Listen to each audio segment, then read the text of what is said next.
I remember back when I was just early in the business, thinking about what it would be like to rent a 10,000, like to find a tenant that wanted to occupy a 10,000 square foot building, let alone a building that is, I don't even know how many times bigger, 1,000 times bigger, like 1,000,002 square foot building. Like, so, so that was the goal. And then, what it would be like to cash a 2 comma check. Okay. Like, that's pretty interesting. Right. But then I'm like, oh, well, how am I ever going to do that again? And then again and again and again. Right. And so what I've come to understand in my own heart is that it's not about the money. To me, it's becoming more about the people and the people that I get to be around and the people that, so for me, it's, to ask your question, like the goal is I don't think of success of me necessarily cashing 2 comma checks, right? Like I think of success more in the realm of how successful everyone else is, how successful we are together.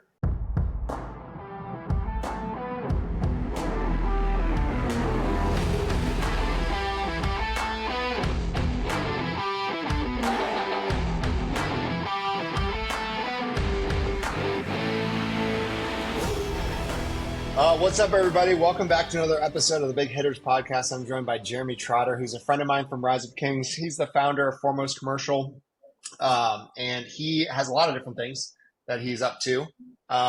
He has some construction projects. He's just a great guy, and so I'm excited to have him on the show. Jeremy, my first question is always the same. Tell us a bit of your story. How'd you get to where we are today? Well, how I got into commercial real estate, I kind of stumbled into it back in 2002, where at the time I had a bag of clothes living in a church and had a retail job at this place called Expo Design Center, where in the same, I feel like I found an intersection of divine intervention in my life, where I, in the same day, learned about commercial real estate as an industry. And how I learned about it wasn't necessarily from the person who I ended up mentoring under that I met that same day, but in fact an associate at the store that I was working at, who had described commercial real estate as an industry, and so yeah, that was how ultimately I found out about commercial real estate as a prospective opportunity. When I guess after I was working there for about 6 months or so, I started, using the job, that I thought I did pretty well. It was like a little retail sales job basically, but I would use the job to interview potential people that I would want to work for. So the place was actually in Westwood, California, where is across the street from UCLA. And I guess the only point by that is in this area, a bunch of affluent people would walk in and out, right? And so, they'd come in, they would shop for, they would be doing like a remodel on their home or whatever the case is, and so like I just started talking to people, learning about different industries, and so how I met my mentor was. Like there was a shopping cart and there was a kid asleep inside the shopping cart and there was no parent around. And so that was like a little peculiar, right? And so like, I'm like, well, I can't let this happen. So I ended up grabbing the shopping cart and I'm like pushing the shopping cart around looking for the parent. And it happened to be this person. And then long and short is I ended up helping him, basically buy a bunch of stuff to help remodel his house. And through that, interaction, I got to learn more about commercial real estate. And then at which point he ended up leaving me a business card, which was a pretty common practice for different people that I would, interview to understand more about their industry. And then I ended up following through. He didn't hire me for like 3 years.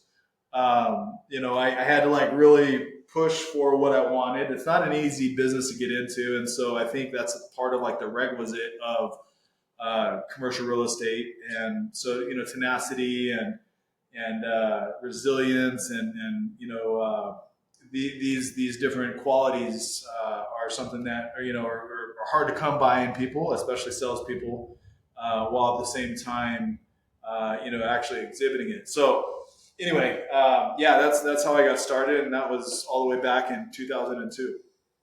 What kind of commercial real estate do you typically do? Is there a type of transaction or deal or niche that you feel like you have? I mean, so personally, I invest. So I have a portfolio of different assets, and so from multifamily to office to industrial. In terms of like as a broker, I've done deals as small as like 500 square feet, and I think the biggest deal I've ever done is like 1.2 million square feet in a warehouse. Pretty, What was that? What was that one for? So that was Glendale, Arizona, and I've done multiple transactions in that size range, but just a 3PL logistics company out in basically Glendale, Arizona, and I think in total I ended up putting together almost like 3 million square feet in the Glendale market for that particular client, couple million square footers and a couple half a million footers. That's awesome. Yeah. So so you have quite a few things. Like what takes up most of your brain space during the day? Is it your brokerage work? Is it your what do you focus most of your time and energy on? Yeah, I mean, that's a good question. So we have three verticals. We have brokerage, management, and development. Um, Brokerage is kind of like my scrappy nature of negotiation and strategic thinking and execution. Management came as a result of the different assets that I've acquired over the years. And then development, I've come to learn, is more of like a passion, purpose kind of idea where I get to take things that don't exist in the world and create them and see them come into existence. And so that's development. And I think greater joy in that idea. But I also there's this quote. It's what is it? It's champions are not made in the ring; they're just recognized. So, like the idea of like negotiation and other stuff, that like I do find joy in being able to level the playing fields between landlords and tenants. A lot of my business is focused on like occupiers of commercial real estate. So businesses, and typically businesses are not in the business of real estate. They are in the business of logistics or manufacturing or retail or services. And so um, the point by that is landlords are entirely in the business of real estate. So therefore, I get to stand on their behalf and work on their behalf in order to help them get the best deal that they possibly can by helping them make informed decisions. What do you feel like are some sticking points right now with your business? Like what are some barriers or things you're trying to overcome? I know we've talked about you building a team, for instance. I know you really want to Yeah, I mean, grow. we hired two people this week. There's another interview actually happening right now. And so, yeah, I mean, that's been a big piece. Is like the team is growing. I have this big vision of where we're going and what we're doing. I believe that everybody can use our service that occupies commercial real estate. And so, like from that vision, comes focus and clarity as to how do we do that. And so, about 2.5 years ago, we started on this journey. I say we as like the skeleton crew that we've had for a long time. For a long time, I was strictly like a broker, where it was kind of like a hustler or just doing brokerage, right? And what I came to realize is like I have a lot of experience that not a lot of people have, and so it became very important for me to be able to extend that experience that I have to others that are also interested in this industry, while at the same time like creating a culture and an environment that helps them thrive. And so that's really what the mission of Foremost is to help those people see themselves become successful in the way that they want to become successful in the business. And so, through that, fostering, training and direction and clarity, we've been able to attract people, to where now I think we have like 25 seats in this particular office, where we'll probably be more than half full by the end of the year. And literally, we just moved into this space, right? So the journey of 2 years ago started where I moved from a 3,000 square foot office that I had started, that I built back in 2017, to now double, like 7,500 square feet. And I ended up buying the building that we're in, where it consists of like 12,500 square feet, just this building alone. And so, potentially growing into that, and creating an incubator space where people come.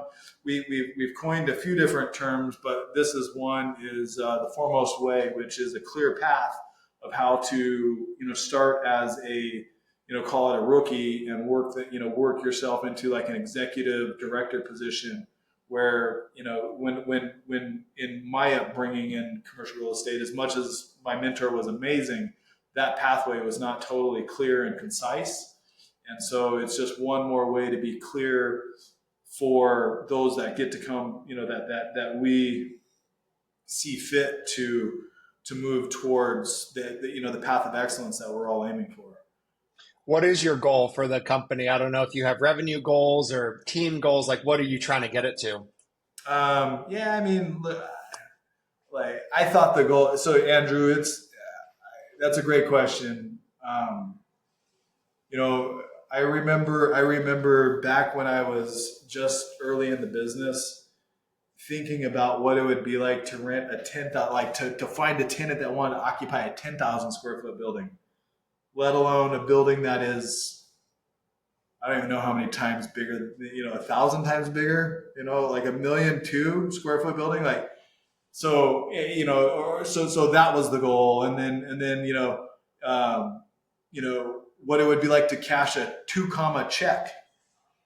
Okay. Like, that's pretty interesting. Right. But then I'm like, oh, well, how am I ever going to do that again? And then again and again and again. Right. And so what I've come to understand in my own heart is that it's not about the money.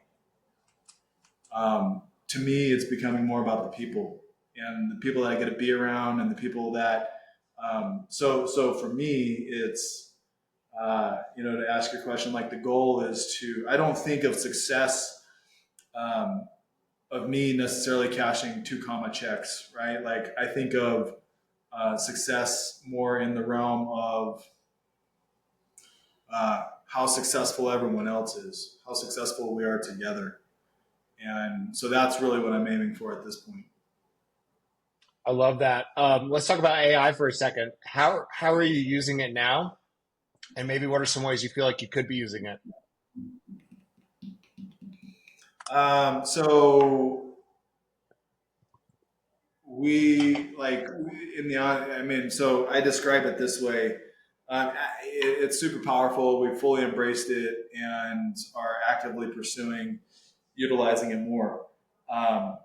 With that said, the way I've described AI is like, not to go down the road of like the Big Bang, right? But like, let's just say in the example of the Big Bang, right? Like, in the beginning, there was this like ball of gas and it explodes, right? And so like every millisecond that passes after the initial explosion, right? Like, it continues to create and get bigger and bigger and change from 1 millisecond to the next, right? And so like, the idea here is getting behind the energy by which it's going, right? As far as AI is concerned, and being at the forefront of utilizing it to whatever degree possible in every front that we possibly can. And so, like I said, we fully have embraced it. What I really love about it, so check this out. What I love about it is that it's leveled the playing fields between me and the brokerages that have been around for 50 years, that have $1 billion in transactions, and they no longer have they have less of an advantage, right? That towards what what can or can't be done. Once upon a time, the commercial that cost $250,000 to create no longer costs $250,000 to create. We can execute and implement and grow and go at the same speed that they can. So it, like, for me, and the way I see it is, it's leveling the playing field between the haves and the have-nots. And to me, again, going back to like why I get so jacked up and passionate about working with tenants, and I love landlords too. I'm a landlord, right? Like I like working with good landlords. But going back is like it's the total underdog story, man. Like, I'm a dude that started out in the business not from a place of coming out of a frat and some sort of like invitation into the business. It was like from my scrappy nature of bootstrapping wherever I was and moving towards the things that I wanted in life, right? Like this idea of like an underdog story, like the David and the Goliath of the world, and that's my goal, my objective, and that's who it gets invited into what it is that we're doing. And That's so awesome. again, the AI piece of it just levels the playing field for it really does. It just levels the playing field, and so capturing how to best utilize it is what we're all working on right now. Where do you feel like you could be using it that you're not?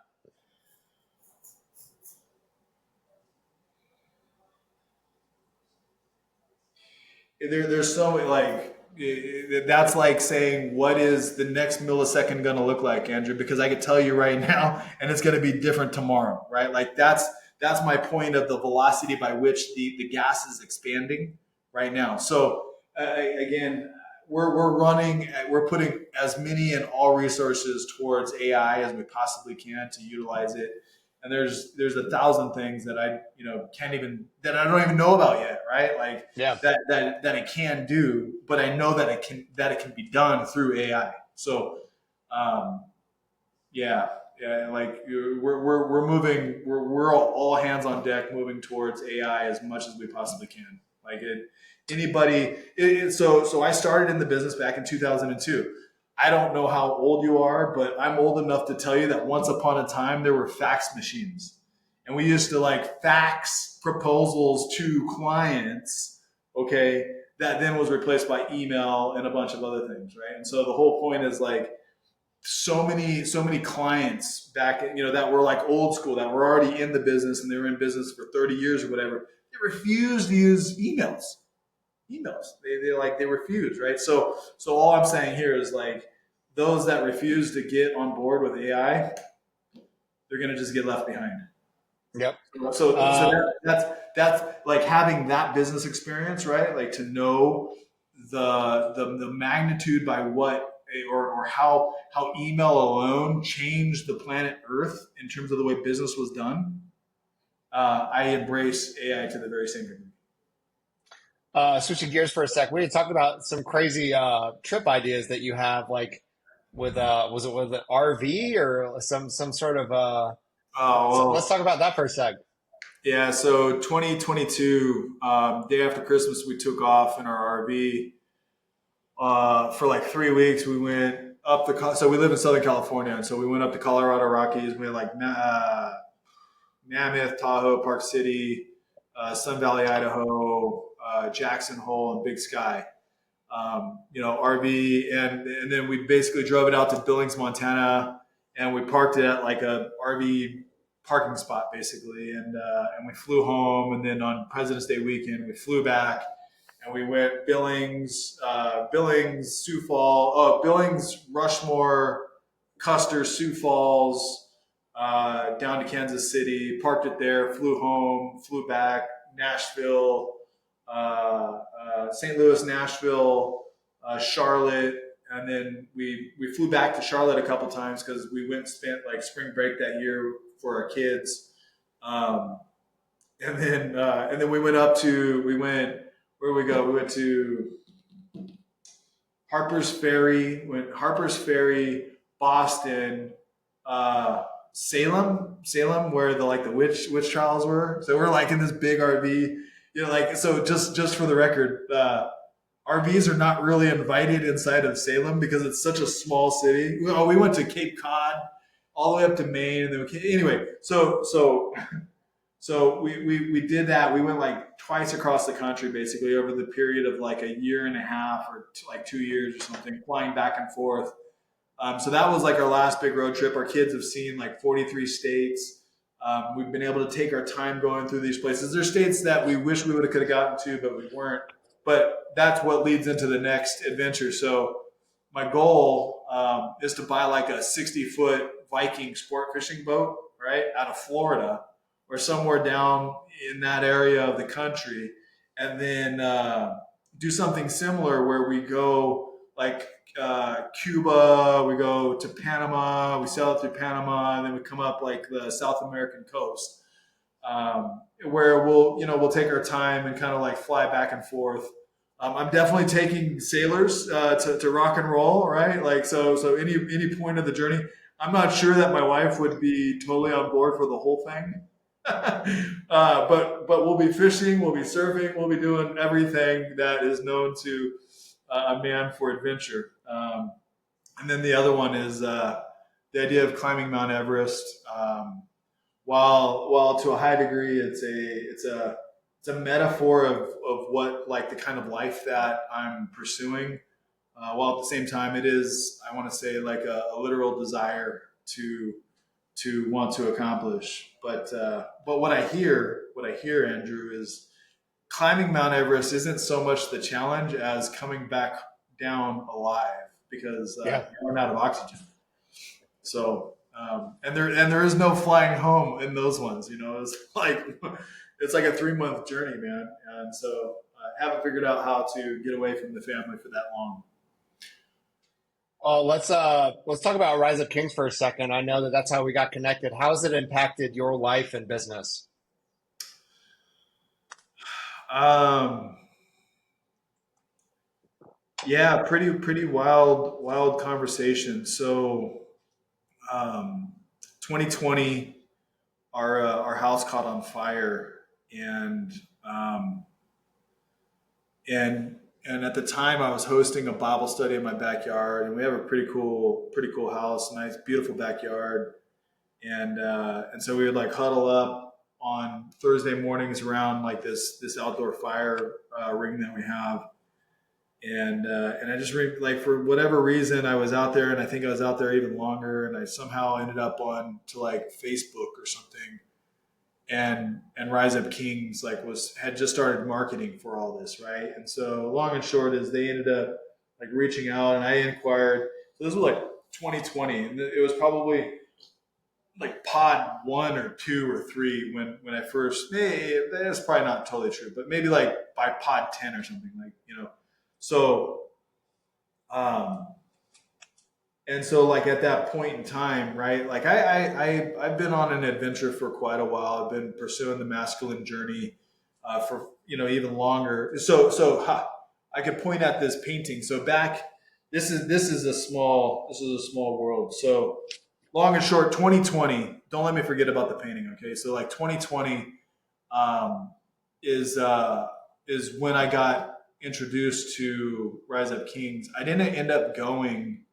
That's so. So it was 2021. So I'm trying to be straight here. So 2021, but it was like January, February because we had moved out, but we were still meeting in my backyard while we were restoring the house. And I like I don't want to say like I had this excuse in my mind like I can't go because of like the disruption in our life.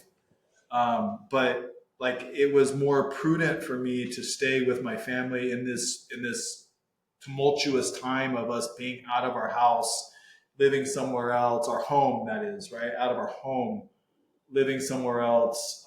So I ended up not going until like sometime in 2022. It was probably maybe like September of 2022.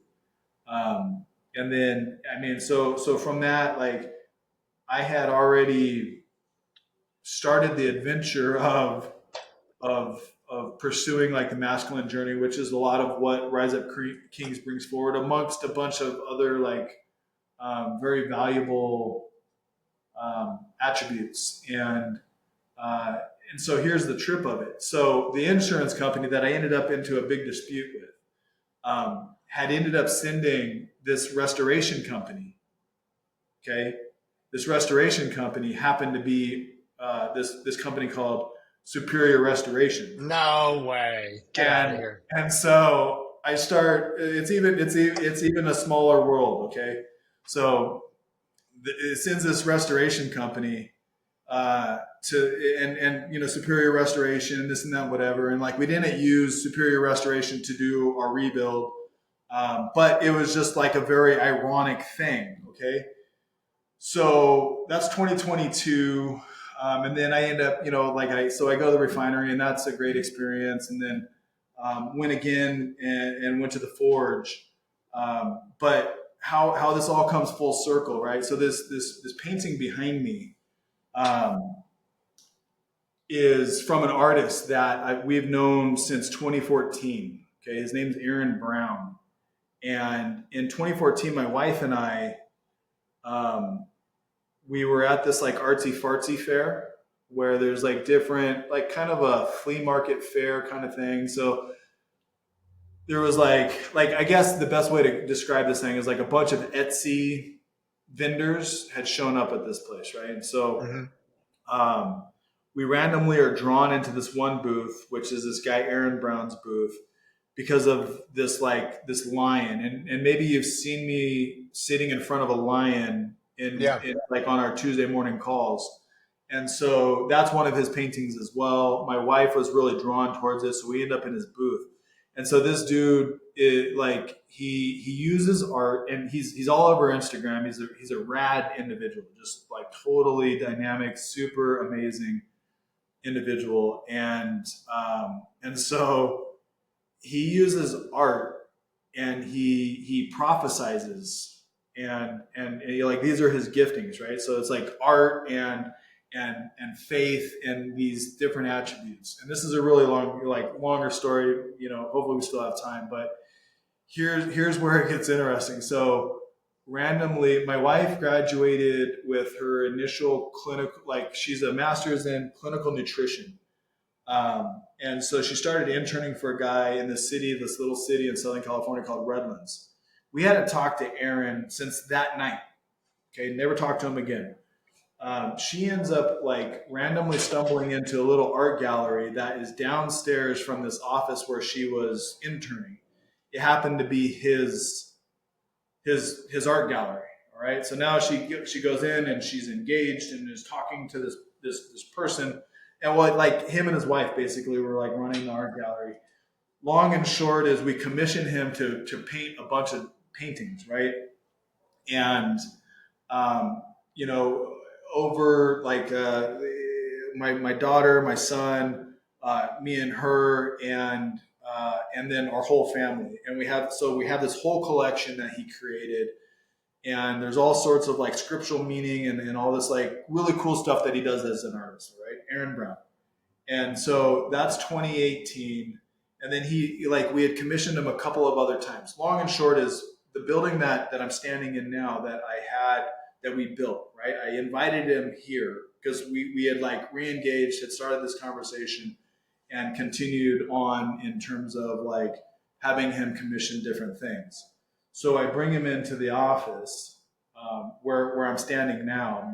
And I mean, it's a really cool space. It's inspirational. There's all kinds of like fun, creative attributes about what this place is. And so I asked him to go ahead and commission. So I commissioned to paint the painting that he prophesied over me back in 2014 with my wife. Okay, and what he had said then, and I didn't even know this. My wife is who had said it. She said like, don't you remember what he says? This is like when Rise of Kings had come around. She says like, Jeremy, Aaron had prophesied that you would be sitting at the table of kings.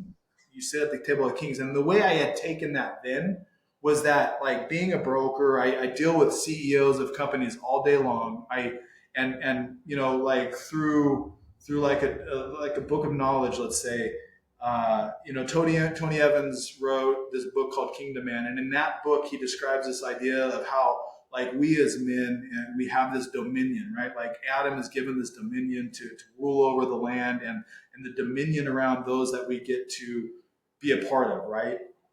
So that, like, that's how I took it, and holding to this idea of like CEOs are these kings that hold this dominion, and I get to sit at their table and have conversations with them. I get to be a part of their lives, and so like that's how I had taken it then. Still pretty much the same story, right? Like I sit at the table of kings with CEOs all day long, like, people that have dominion over the the things that they've been blessed with, running their businesses and doing the things. So how it comes back to Rise Up Kings. So he commissions it, like I commissioned the painting. I don't tell him anything other than, hey, paint this painting based upon what you had prophesied back in the day, right? So what he comes up with is the seven kings of society, right? Like, and Jesus is at the head of the table. So like the one to the left over there is family. The next one is media. This one is, or no, that one's arts. This is media. This is the book of knowledge. So like that's, education. This is religion. This is justice. The one in the back is business. And so, and at the head of the table is Jesus, and he controls all things, right? What I found even more interesting is some of the things that I had subscribed to afterwards. If you look in the background, I see 4 pillars. Okay, so to me, it started to be like 4 pillars, Rise Up Kings, right? So then I start saying, like, that's amazing, dude. So then he starts telling me how he knew somebody that is an author that used to go to this church in Temecula and no longer lives there, but now lives in Dallas, Texas. So it turns out that Aaron and Skylar know each other through Aaron's wife. And so so what was funny is, like, after Aaron came and hung the painting here, I texted a picture to Skylar and I was like, hey, what do you think, man? And I haven't even told Skylar this story, quite honestly. But long and short is, things are intertwined more than any one of us can actually describe. And so, like, to me, it's just an amazing journey that I'm on, that, guys like Skylar and everyone else that he has brought around the community is, like, I'm just thrilled to be a part of, that community of people who are working towards living out their full purpose in life. Because my dad died when I was 20. And what, he would always ask me, like, a couple of questions, but one of them is like, what are you going to do in this world to make the world a better place by being here? And like, at first my answer was like, Dad, I don't know. I'm 5 years old. Like, what does that even mean? And so it's still like, it is still definitely a North Star in my life. And so again, for me, what Rise Up Kings means is more or less getting to be around dudes that are working towards making the world a better place by being here. I love it. Jeremy, we've talked about a lot, but if people want, and thank you for coming on the podcast, if people want to learn more about who you are and what you do, where can they go? Foremost-cre.com. And we're on LinkedIn and Facebook and all kinds of other stuff that we're using AI to continue. And I would say we're an increased, like, I mean, God's so good, dude. Like, I have all kinds of, like, awards over here for, like from the first year that I started Foremost back in 2015, we were a CoStar Power Broker. That's really hard to do, especially year one, right? Like I just, so again, we're going to continue to be a more known commodity in terms of the commercial real estate realm. We are absolutely plugged in across the country, so we can help anybody in any state. And be, a value added service to them that costs them nothing. I love that. Well, thank you so much. Don't go anywhere. I want to keep chopping it up, but thanks so much for coming on the show. Yeah, for sure.